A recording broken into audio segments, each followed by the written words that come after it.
My boy Statik here. How you doing, Statik? Doing fantastic. How you doing, man? I'm doing all right, man. Thanks for coming out. I really enjoy. Hope you. We got a lot to cover today, and I like starting out. Who are you today, and why? Ooh, I like this question. I watch those. um, Today, I am Adam Static. Known on well, I'm Adam, but Static known online. Um, Currently a Twitch affiliate. Uh, Continue to grind away at content creation, growing myself as well as my channel. Um, just figuring out who I am as a person, as a gamer, as a content creator. Um, Mainly just focusing on streaming right now, but kind of dipping my toes into starting up YouTube again. That's always been a big thing. I could never get going or consistently started. So gonna work one thing at a time. Eventually, I want to kind of check out Instagram because apparently that's a hell of a place to grow right now. Yeah. But no, other than that, man, just trying to provide my beautiful fiance and live the dream. Yeah. So, what was the first game slash gaming console you played on? What did you Ooh, start out? SNES, Super Mario Brothers / Duck Hunt combination cartridge. Played the shit out of Duck Hunt, man. Wait, can I swear on here? Yeah, that's fine. Okay, cool. Yeah. Yeah, played the crap out of Duck Hunt. I think I shot the dog more than I shot the ducks. And then yeah, I played the hell out of Super Mario as well. Could never get past the so you go in, you beat the first level, you go into the underground one, you do the little cheat where you go across the top, go to the pipes, and I never understood what any of that was, and I'd never get past that. I'd go through one of the pipes and I'd die immediately. And then usually throw in Turtles in Time, which is probably like the hardest game I've ever played in my life. Really? Yeah. But yeah, then we had a Sega Genesis too, and I played that. I played the crap out of that too. Sonic 3D, terrible game.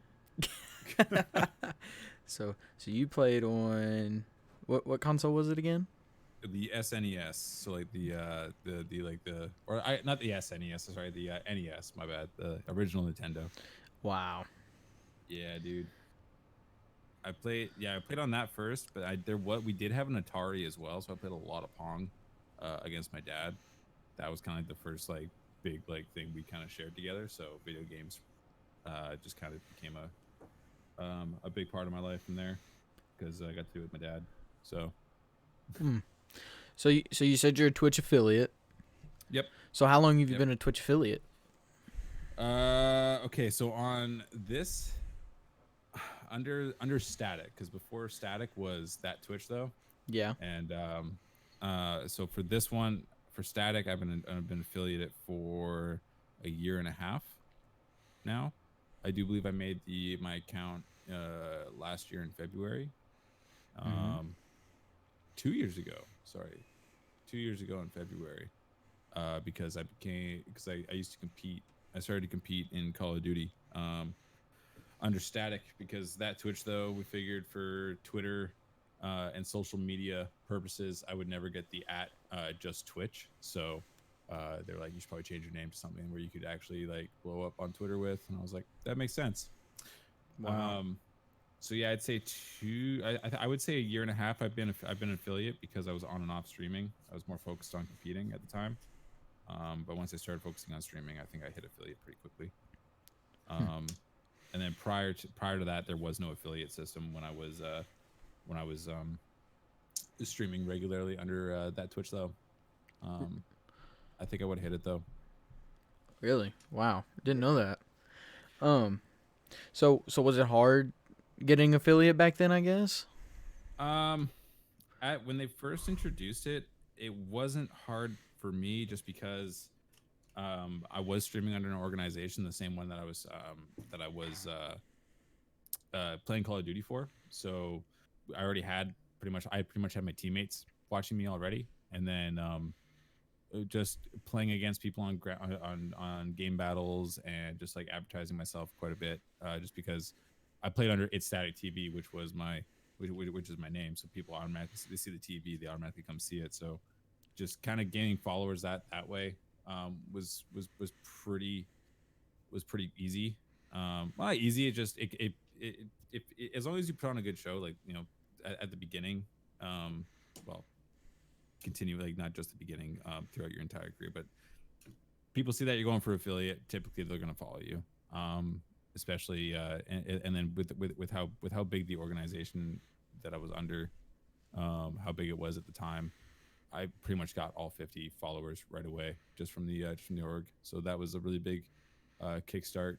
But after that, it was like you're no longer grinding for an affiliate. So a lot of those people who were just helping you out, for the affiliate, kind of just like stop coming. So then you kind of start again.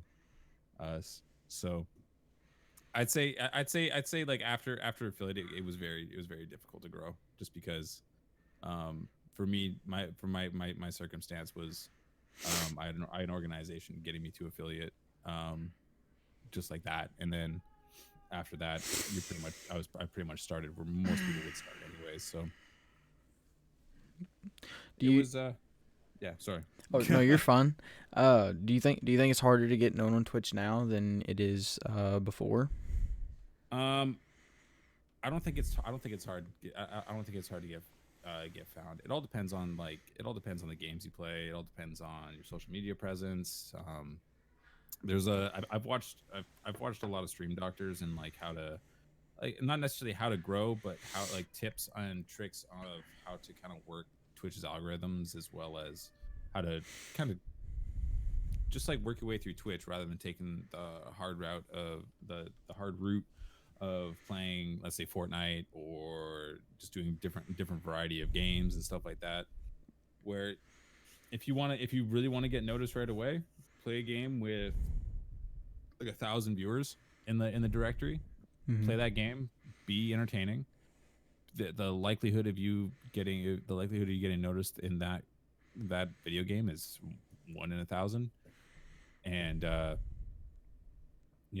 people are like, I played a game called Contra Hard Corps, and I think at the time it had like 200 people watching it, and I think within like 30 minutes I had 25 people watching, and I didn't know how to play the game on a keyboard. I knew how to play it on a controller, but I didn't have it at the time. I didn't have a controller at the time. Yeah. So playing a game where there's not a whole lot of viewers in the directory really helps, as well as branching out into things such as YouTube, Instagram, Twitter, Facebook, like doing all these different things where you're putting out content to different platforms will bring in more as well. So I think like if your main focus is to just get a lot of people watching it right away, play a smaller game.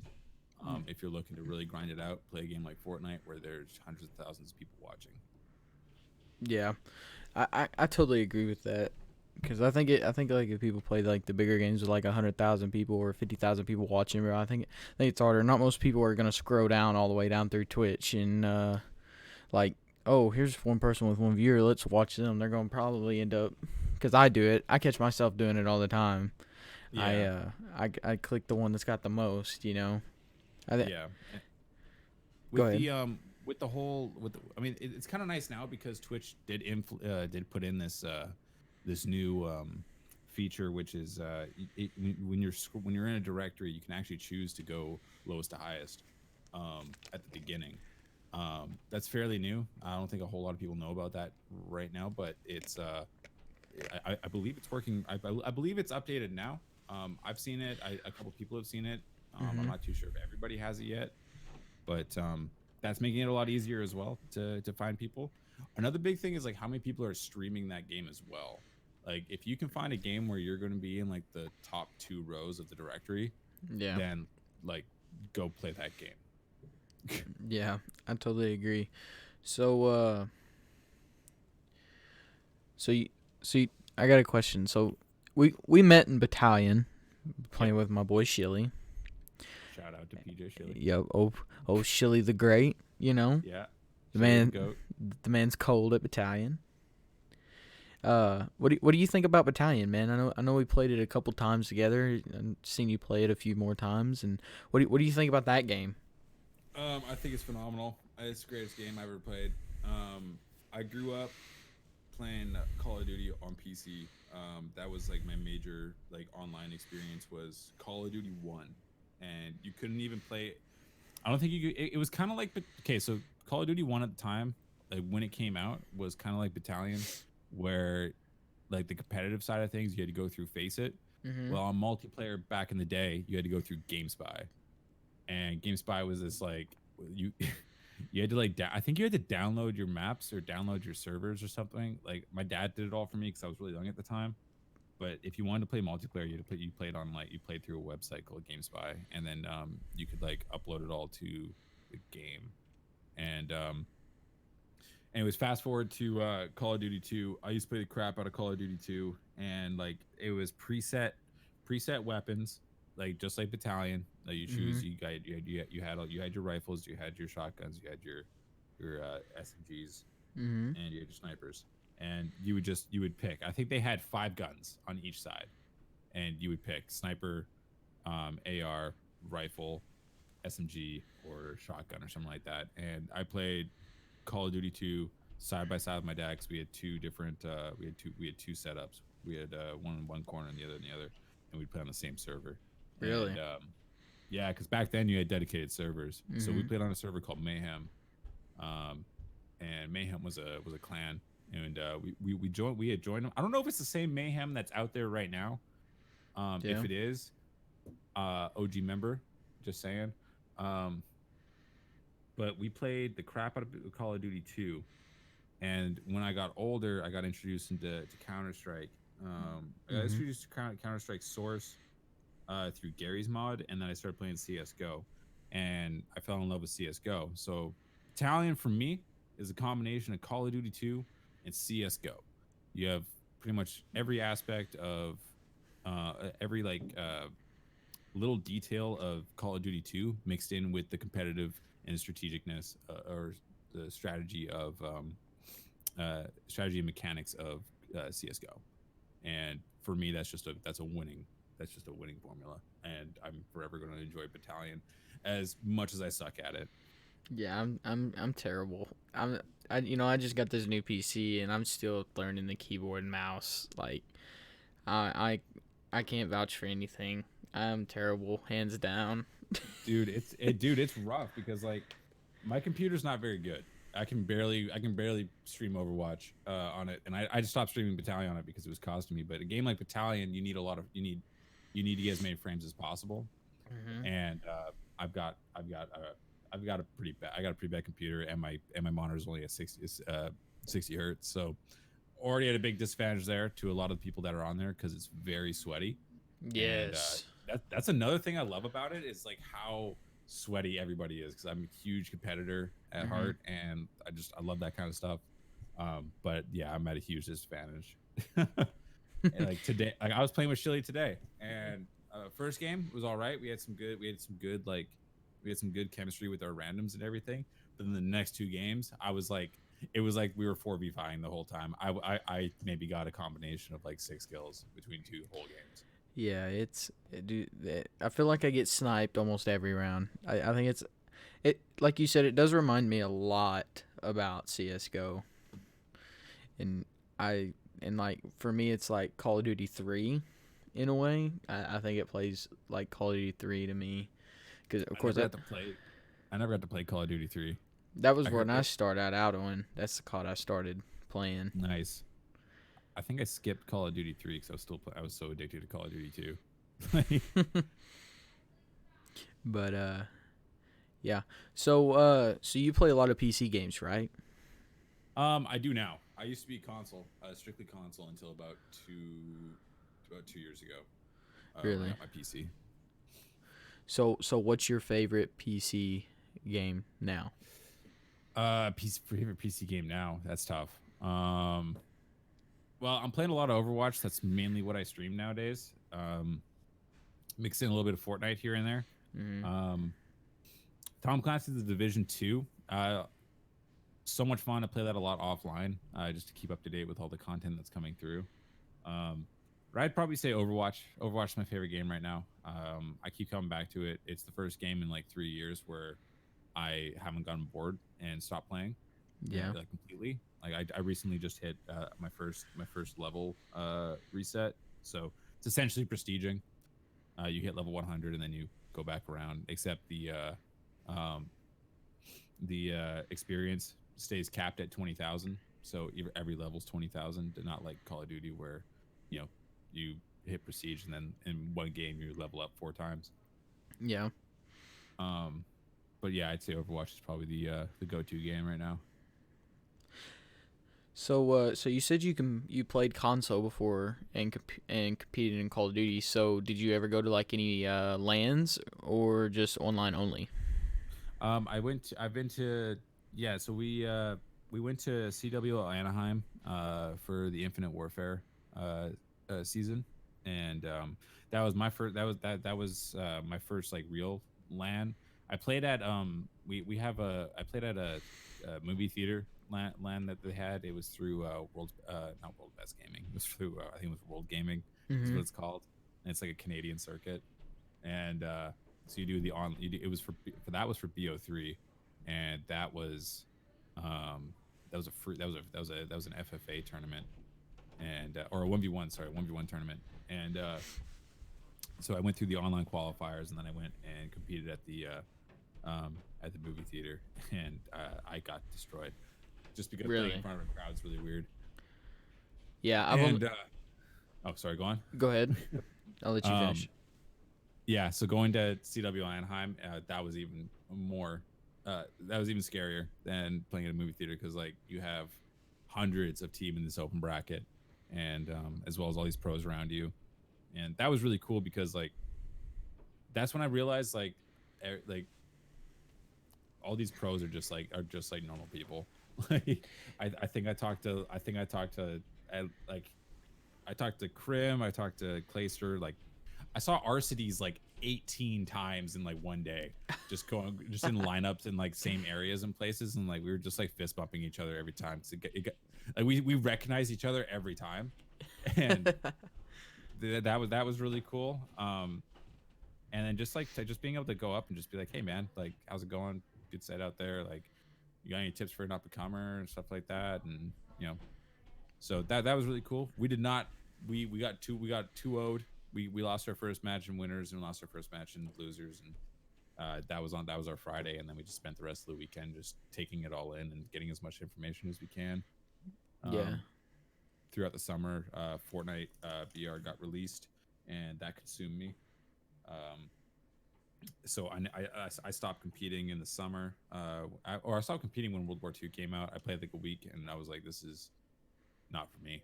And so I was supposed to go to CWL Dallas at the beginning of that season, but my buddy Swansea J ended up going instead. Hmm. So, and then was that like the turnaround point where you were like, I want to do something else? Yeah, that was where I was like, I want to focus on streaming, and I didn't have a PC at the time. I was streaming through my PlayStation. At Fortnite, I played NBA 2K when it came out.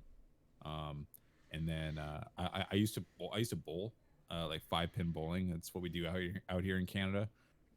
We don't do 10. We have 10-pin, but 5 pins are thing. And so I had been doing competitive 5-pin bowling since I was like 4. Really? And yeah, and there's a thing. There's a kind of this like universal, not universal, but like this. There's this thing that in most bowling centers, if you bowl a perfect game, you get a set amount of money, Mm-hmm. and like all these different like accolades and stuff like that too, like trophies, plaques, shirts, bowling balls, etc. There used to be a houseboat thing too for a weekend, but they got rid of that sadly. Um, so anyways, when my PlayStation was crapping out and I couldn't stream for like a month, I was out I was out on one of my bowling leagues, and Mm-hmm. ended up throwing a perfect game. Really? And yeah, and then I got paid $1,000. So I went out and I bought a CyberPower PC. Well, there you Used the go. rest of my paycheck to get a nice monitor, and started streaming PC games. Started with PUBG. Wow, that's And interesting. yeah, man, it was crazy, and that's when I could start doing cuz I when I used to do YouTube all the time, Mm-hmm. I used to edit montages. I used to work on graphics, make graphics for people on like old school YouTube channels, like back when you had like the sides and everything to channels and not just the header. It was like the whole background you could change. Back in like 2007, 2008, and so learning all my Photoshop skills and stuff like that, I was able to finally bring in overlays and my own custom alerts and stuff like that, and that's where everything started to take off. So since you were talking about the Canadian competitive scene and stuff like that, and you're from Canada, do you think different countries are more competitive than others? 100%. You seen Korea or Japan? Yeah. Jeez. Overwatch, dude, the Overwatch League, like dominated by Koreans. Like, and my city, Vancouver, my city of Vancouver is just a full Korean roster, and I love it to death. I would love to go out and learn how they train out there. If I could go to South Korea and learn how they play, God, I feel like if I came back here, I'd just be on top. I'd be unparalleled. So what's the biggest esports event you've been to? League of Legends 2 years ago, I do believe. They it was Pacific Coliseum. Was it BC Place or Pacific Coliseum? I think it was the BC. I think it was BC Place, but it was a League of Legends match or tournament, and went to that. That was really cool. I've heard Um, I've heard the League of Legends tournaments are like really lit. they're dude sold out no matter where you go. Um, and everybody's super friendly. So I wasn't too familiar with like I think I played like one match on my own. Um, was told to kill myself a couple times but for my teammates. That was cool. Um, found out how toxic that community is when you're solo queuing, and I was like, I put it down after that. I'm like, I can't handle this. I'm just gonna watch because I liked watching it as even though I didn't really know too much about it. Mm-hmm. Um, so I was like, I was able to like ask my like the people around me like, hey, what's happening over here, or like what are they, why are they doing this, or why are they setting up to kill this thing in the water and stuff, and everybody around me was like really nice and was able told me what was going on, and I think that was really cool that the spectators are less toxic than the players playing. Um, and like one event that I would love to go to though is a CS:GO event. I would love to go watch one of those. Yeah, same. I Those would look love to go insane. one of those. Or even like Rocket League or something. I've seen like a lot of the Oh, pictures from like a Rocket League tournament. What it was like RLCS or something or yeah, RLCS, that's the big one, man. I would love to go to a final. That after Energy like had their comeback. Well, I was last. I think it was last year. Energy had a comeback and like the whole place erupted, and I would love to be around for something like that. yeah. I mean, if you really think about it, almost every esports event is like everybody on their feet, everybody Oh, like going nuts when something it's just so loud and like the vibes are just there. there's nothing like I've been to hockey games, I've been to football games, I've Mhm. been to lacrosse game. Like there's nothing like going to like CWL Anaheim, for instance, IW Luminosity one. There's nothing compare like everybody was up. It was like the underdog team at the time, and they beat who they beat. I think they beat was it Splice?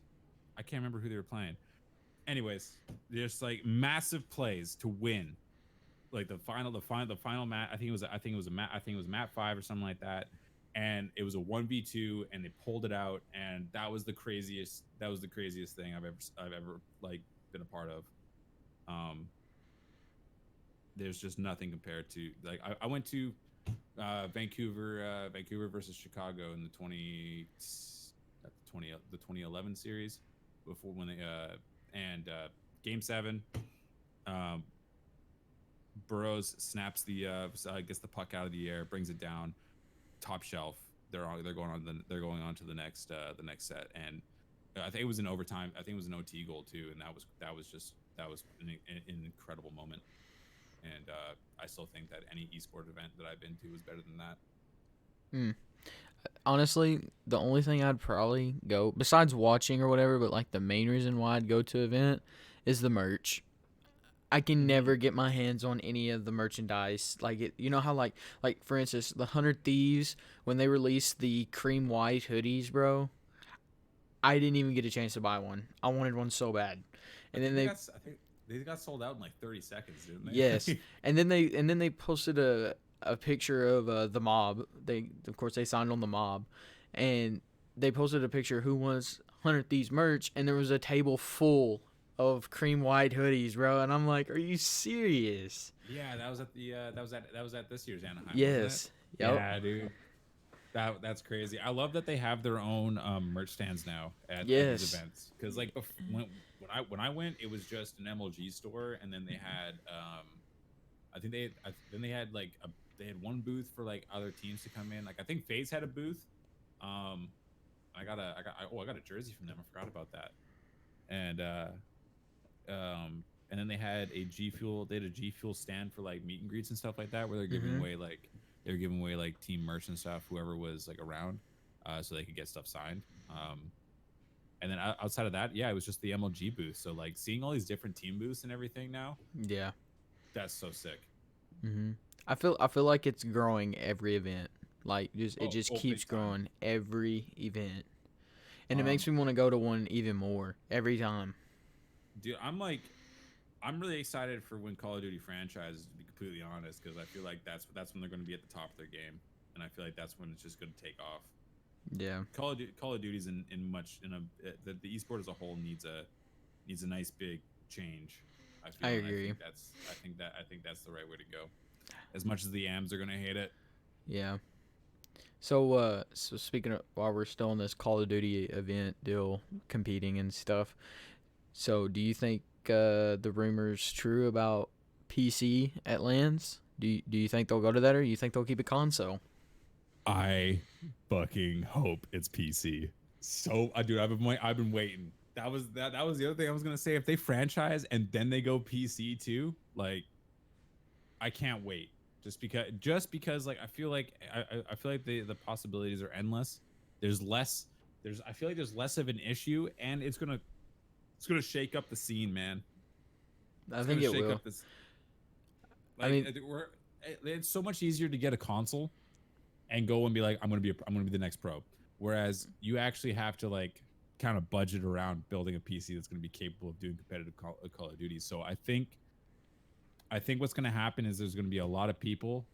There's going to be a lot of people who thought they could go pro and stuff like that are going to realize, man, maybe this just isn't for me. And I feel like the AM scene is going to get a whole lot better. yeah. I mean, it's gonna suck for the ones that can't go out and buy, a 1,400, $1,700 PC to run it. You know what I'm saying? But I mean, I think that if this is really what like if there's somebody out there that just like is all in on this, like they're gonna find a way, and they're gonna put all their savings and or they're gonna save up, and they're gonna do odd jobs, figure out some way somehow to get a PC so that they can compete. yeah, And and you know what, after grinding for a PC, I think that that if they can do that, they can at least make the AM circuit or something. yeah. Well, they also mentioned that it's gonna be crossplay. Do you Yeah, think? that's confirmed. Yeah, um that'll be easier to find teammates in scrims now. I swear, Big time. I scroll down through Twitter on the daily, bro, and people are like, "I can't find a scrim. Can't find you should have no problem finding a scrim." Dude, it wasn't any better when I was competing. Like, holy shit. Like, it was dude, finding a teammate, man. Mm-hmm. That was tougher than finding a scrim. Holy Mm, crap. I totally agree.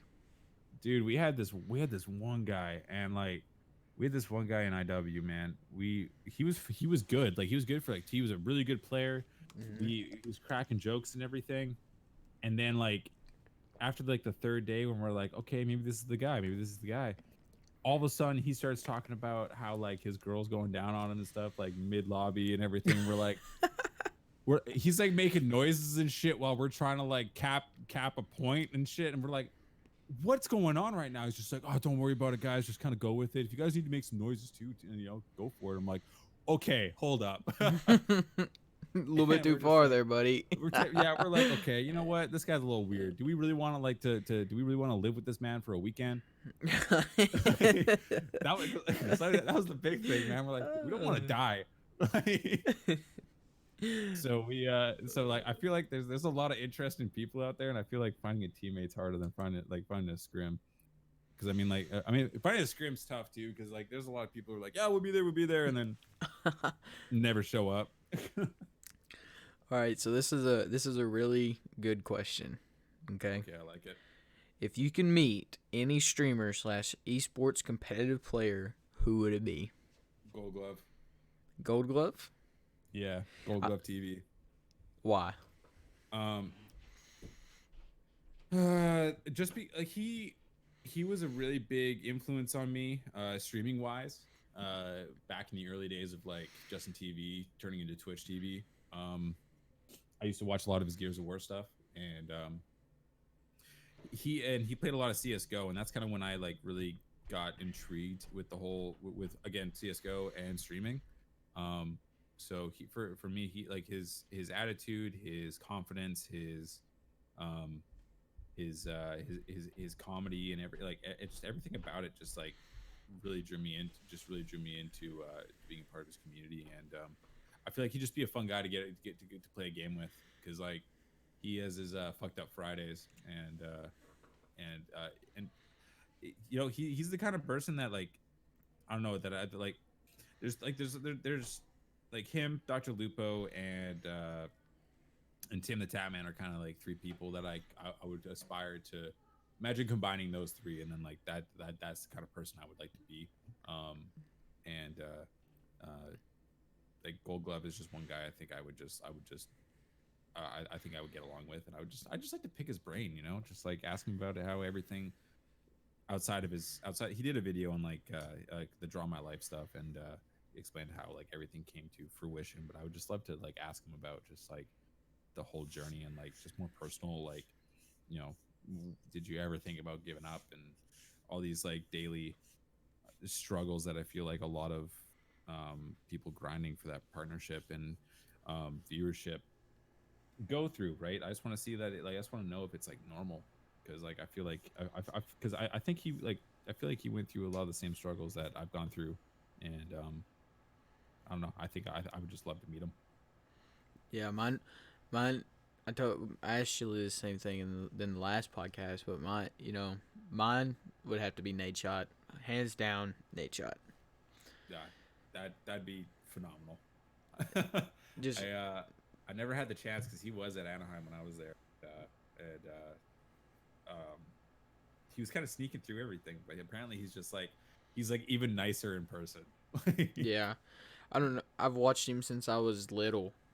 Right when I got my hands on my iPod to watch YouTube, he was the first person I watched. Him and Scumpy. Oh, so like BO2 days kind of thing, or earlier than that? Early Black Ops 1. Oh shit. Yeah, back when the montages started coming out. Oh yeah. Oh, dude. Did you ever do any of that montages?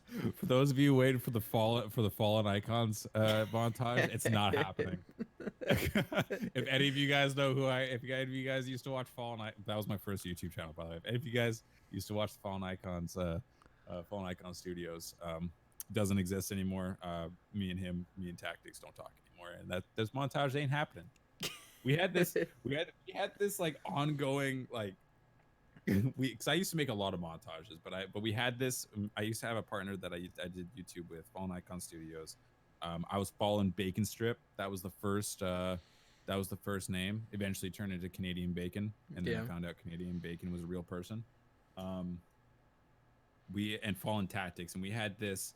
We were going to make this montage to this dubstep version of "Look at Me Now" by Chris Brown. Yeah, and it was Black Ops 1 with a mix of MW3 by the end of it. But all we ever did was just continue to put out teaser trailers of different clips that we had edited, and we never actually put it together and like put it out. But there is a montage out there that I'm still pretty proud of for the most part, just because it was my first ever. A lot of really dumb effects in there, a lot of starburst stuff, so that you can barely see the screen. A lot of dark color corrections, you can barely see what's happening on the clips. But everything was timed out pretty well, and I used to think that triple feeds with snipers, like instead of a quad feed, I just get like a triple or something like that. Not like all one shot, just like just literally 3 kills in a row. I used to think that was insane. Yeah. So it was mainly just a montage of triples, and it was called Limitless, and it's still out there. Under DHD craze when I used to play with the diehard gamers. Really? Yeah. So that was fun. But I've done a few montages for other people. I can definitely do a better one nowadays. Now that I know how to use like Sony Vegas properly and After Effects. I just don't have I just don't have the time to put into finding a bunch of clips and syncing it all up with like the kind of effects I would want. Yeah. So speaking about all these old orgs and teams you used to play on, so like how many teams / orgs have you been on? Okay, so let's go from the start here. Mayhem, at the very beginning, like Call of Duty 2, when that came out, I think I joined them a month after Call of Duty came out. I was with them for that whole thing. After that, I made my own, which was kind of our own little like Black Ops 2 group of friends in the area. We were the COD babies. Shout out to Chase, shout out to Ariel, shout out to Chelsea. And then after that, I joined. Who did I join? Lazy Lag Gaming, which is now Panic Gaming. We were Lazy Lag Gaming. I joined as a Rocket Rocket League player originally, and then I was subbed on as a bench warmer for their R6 team. Eventually becoming a part of their R6 team, and then realizing that I was terrible at it. I was just kind of their call out guy, but I played like such a noob that like, because we were playing against people in like Diamond 3 and shit. Wow. And oh yeah, no, like I went in like 3 tier. Like I think when I did my rank set with them, they carried me all the way to high plat or something like that, or mid or like low diamond or something. But we were doing scrims against like legitimate like teams, and because I was playing so unorthodox, I guess they just didn't realize how to play against me. So I was able to get some kills because I could still shoot, because I was focused on Call of Duty. But at the time, and then they were like, "Oh, we're putting together a Call of Duty team." I'm like, "Put me on it." And I had such a big ego that I actually like stirred up a lot of trouble with the teammates that were on it, and eventually we had to pick up 2 other people, and like there was just like on and off teammates for so long. We had this big feud with the 3 people that were there's 3 guys plus me, and then I kind of took over and like had this big power trip, and I was a total dick back then. And I ended up kicking them off, and we picked up 2 other guys, plus the owner, Cleve, and we had this big rivalry for a year, I think. And then we became cool with everybody again, and that all water under the bridge kind of thing. When eventually I started to take on extra duties and everything, and try to help out as much as I could with the org. And when we did the rebrand to Panic, I was taking on a bit more. I was biting off a bit more than I could chew, and eventually just quit because I was just like, I can't keep doing this, and it's taken away from my own content. Yeah. So then I went to Justice Pro. Was with them for 4 months, and then I got offered with Resurgence Stream Team. Buddy Graves had offered that, and it was his own thing, and we talked about how he wanted to run it and everything. I was like, that sounds exactly what I'm into. And then eventually I just I talked it over with him. We both agreed that I just didn't belong there, and I was destined for something greater. And because I started to kind of take off, started averaging about 15, 20 viewers per stream, and I was like, man, you know what? I'm going to see. I'm going to apply for Elevate because I love Elevate, Mm-hmm. and one of my favorite Call of Duty teams throughout the years. And I got in touch with what the community manager there, and she had mentioned that I needed 10, 10 average viewers and 1,000 followers. And because even though I was averaging like 20 viewers a stream, 6 days a week, I didn't have the follower count, so therefore I didn't get on. And I was kind of like, look, all these big orgs, they don't get it, like, nah. And Yeah. I think eventually, I made my way back to Panic, and haven't looked back since. Um, so. You're so on Panic now. I'm on Panic now. Yeah, I've been with Panic for since January, I think. Really? Yeah, You said Elevate said you had to have 1,000 followers and so many 1,000. viewers. Yeah, so like because they had checked me out and everything, and they really liked my stuff, but they were like, okay, well, we want to see.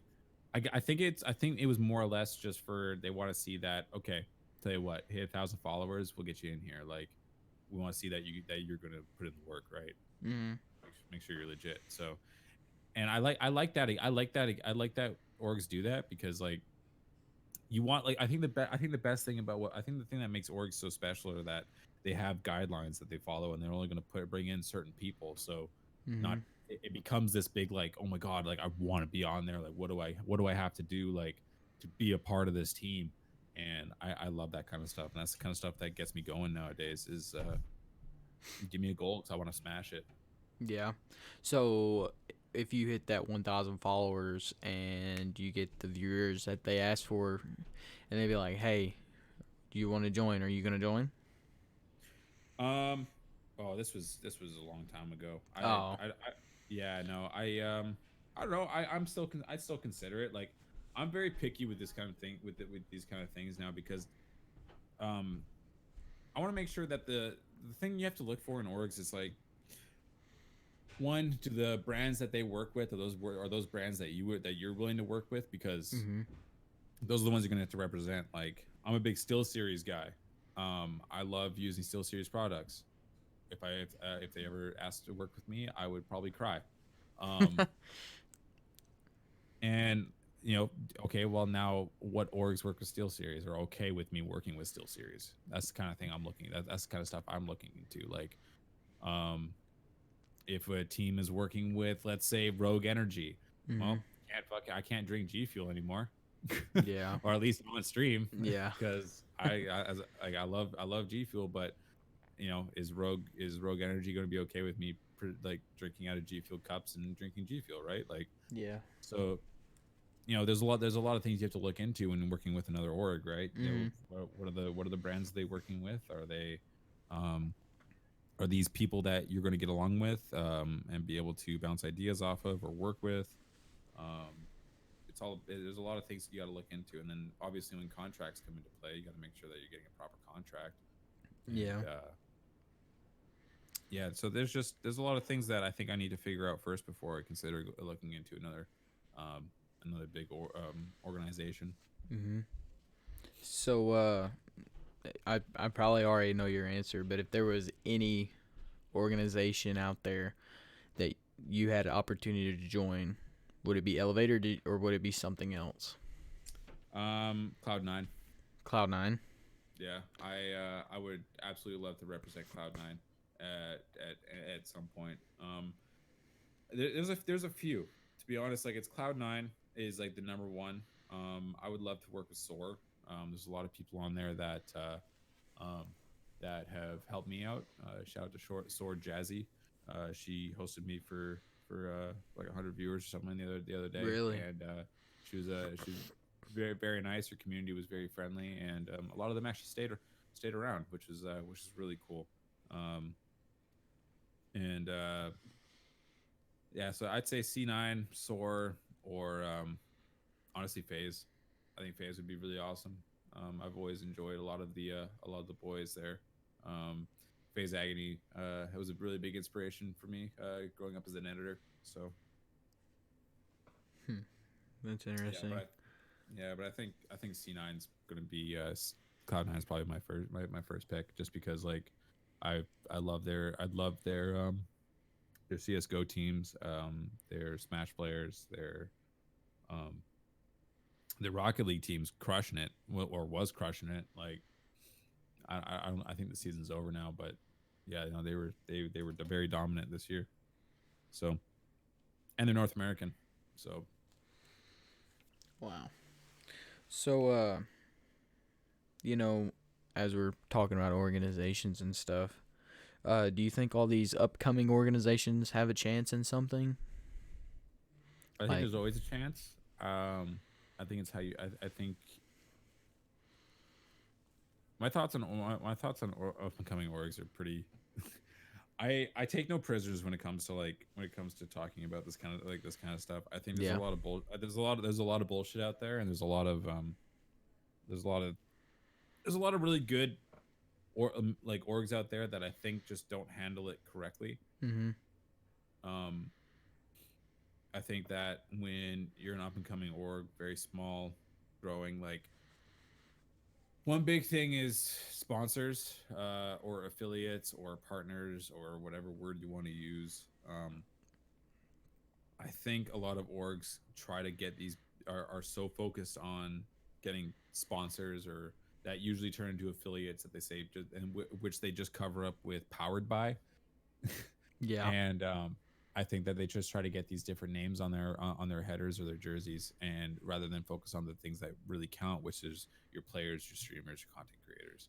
Yeah. And I think that if you can focus on getting a proper group of streamers, a proper group of players, and yeah, I think you're gonna need a little bit of money to start with it too. Just be like, I feel like let's say you start up an org, you get a COD team, you're gonna have to pay for that team pass. Oh yeah. Like 100%, you're gonna have to pay for that team pass.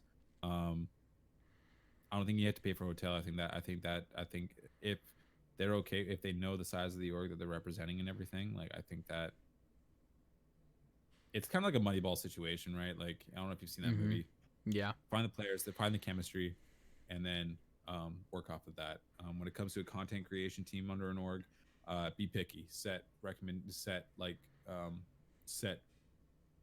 certain marks they need to be at. Like you only want people who average 10 viewers or more, kind of thing, right? Yeah. Not just, hey, I want to be on the team. I stream 5 days a week. Can I be on it? Oh yeah, for sure, right? Like, Yeah. and then you have this team of like 30 people, and they all average like 2 viewers, that Yeah. kind of thing, right? Like you want to be able to, and you want to make sure that they all have similar. I think you want to have people who have similar tastes and how they can kind of feed off each other, so that when you do like big team events and stuff like that, which I think small orgs need to do, I think they need to have these big like these big org events and everything, where they do like let's say a 12-hour stream where a different person's on every hour or something like that, like, Yeah. or 2-hour blocks or something like that, where they can like give away some stuff that, with if they do have sponsors or affiliations with companies, they can give away some of their stuff, or if they have merch, they can do that. Like Mm-hmm.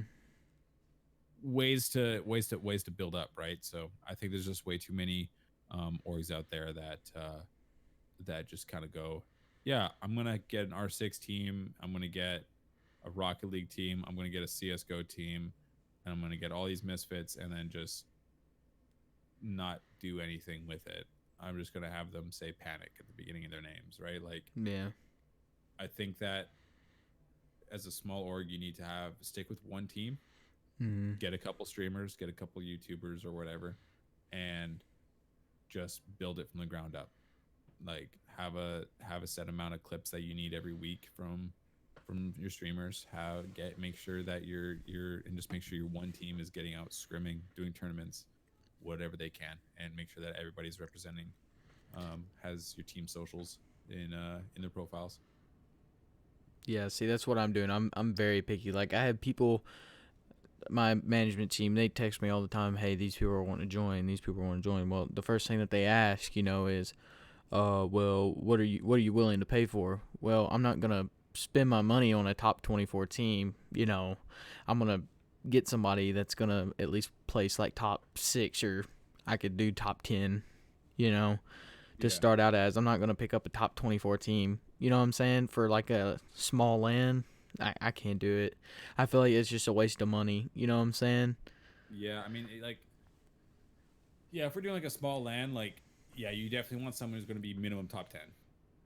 And because I think they pay out, like, I don't know what you guys' lands are out there, but usually top 10 pays out and in Canada here. And you want to make sure that you have teams that pay out. Yeah. And because then you can use part of that money towards next event. And yeah, no, that's fair. Yeah. I totally understand that, and I like that you do that. Yeah. See, it's just like you're sitting here and your inbox is like blowing up because it's like, really, come on now. I'm not. I mean, and I just try to be I try to put it the nicest as I can put it.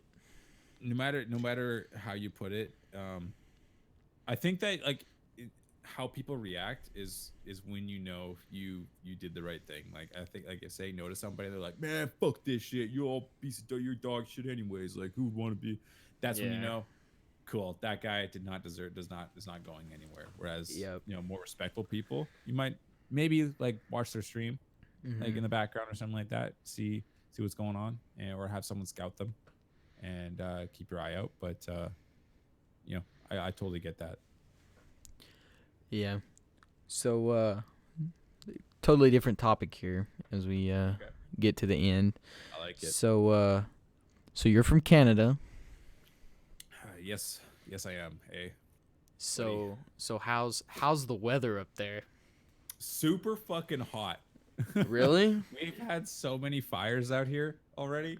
The thing about Canada is, it's summer when our country's on fire. We went a province over, and we went to Calgary for a weekend. When we got out there, it was just smoke everywhere. It looked like LA last year, and Vancouver looked like LA last year for the past 3 years. It's been crazy. We had a big thunderstorm the other day, which is really nice. But yeah, when it's summer, like, it's, at least here, it's super hot. Like, the thing, a lot of people say is, like, when they meet me is, or when they hear me, I should say, they go, you don't sound Canadian, you sound American and everything. And that's because on the West Coast here, you're pretty much American. Like, there's just a lot of Australians here, and a lot of just like normal Canadians. That city life out here is a lot like the city life out in LA. A little less crowded, just because we don't have highways for streets. But the further east you go in Canada, the more Canadian you sound. Like, Really? you go all like maybe outside of like Toronto, but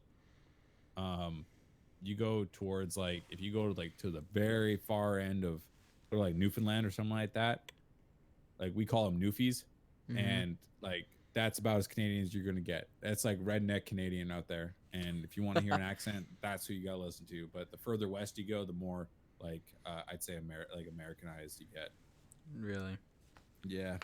So I was kind of expecting, it's cold over here in Canada, being up north. Well, I mean, not hot. Dude, it gets when it gets cold, it gets cold. But in BC, at least in Vancouver here, like, it doesn't get cold until about October, maybe even like sometimes even November. But it does carry all the way over to about March, April. Wow.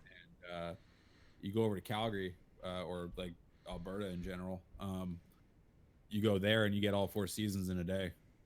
Wow, really? Yeah, they had snow not too long ago, actually.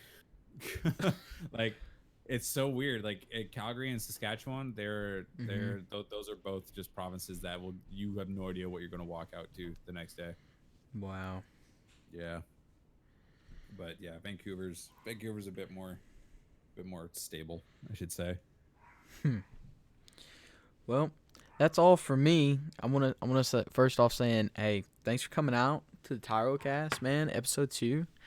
It was fun sitting here talking. Now I know a lot more about you. I haven't really got a chance to talk to you much, and it was fun sitting here talking and learning a bit about Statik here today. For all the ones watching us on YouTube, Twitch, I will put all his info in the description. It was a pleasure having you, Static. Hey, it was a pleasure being here. It was a lot of fun. First time kind of doing something like this, so glad we got to have our little chat. Yeah. Shilly told me we should have a dual podcast. Have me, you, and Shilly all on one, talking about a little bit of everything. What do you think about that? Dude, I would love that. I don't think anybody's ready for that though. Me and Shilly get wild. Oh man, I bust that guy's balls so much, man. he's a fun guy, man. He is a really fun guy. He is the Kawhi Leonard of the Call of Duty scene. just a fun guy. Well, man, like I said, I'll put all your info in the description, and it was a pleasure having you, man. Thanks for willing so quickly to doing this. Dude, anything to help people out, man. I love podcasts. I love and like, a friend of Shilly's is a friend of mine, and really, it's been really awesome getting to know you, man. Well, thanks for coming out. Thanks for being a part of episode 2. This has been the Tiro Cast, and we'll see you later. See ya.